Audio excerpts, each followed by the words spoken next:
Good morning everyone, সবাইকে শুভ শারদিয়ার অনেক অনেক শুভেচ্ছা। যেহেতু পুজো পুজো চলে আসছে, পুজো চলে এসছে না, পুজোই চলে এসছে। পুজো আর 4-5 দিন আছে।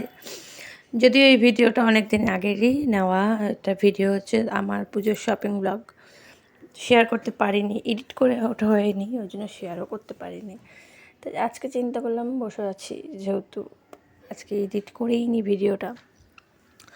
আচ্ছা, বাই দ্য ওয়ে, সবাই বলো পুজোর শপিং কীরকম চলছে সবার? অলমোস্ট তো সবার হয়েই গেছে জানি পুজোর কেনাকাটা।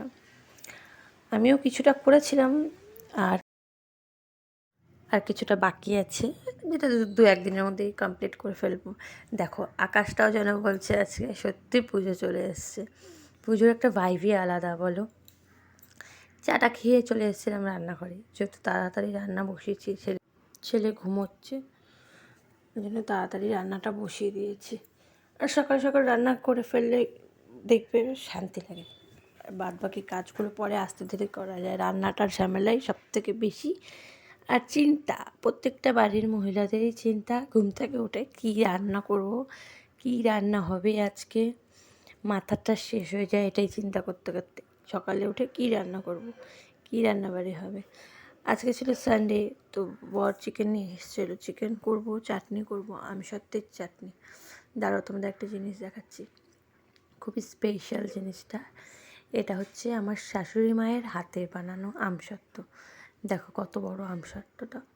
ওনার হাতে জাদু আছে, যেটা সত্যি কথা। উনি সব পারে, উনি এমন কোনো কাজ নেই যে পারে না। বেশ বড় ওই আমসত্ত্বটাকে কেটে ভিজিয়ে রাখলাম, যেহেতু ফ্রিজে ছিল, শক্ত হয়ে গেছিলো, আর নাহলে এমনিও গলতো না কড়াতে দিলে। আর বর নিয়ে এসেছিলো বাজারও ঢালা হয়নি। একদিকে রান্না করছি আর একদিকে বাজার ঢালছি, ছেলে উঠে যাওয়ার চিন্তা, কত দিকে সামলাতে লাগে। হ্যাঁ, শুধু বাইরে গেলে, বাইরে কাজ করলেই বলে বাইরেরটাই বলে অনেক চাপ, বাড়িতে কোনো চাপই নেই।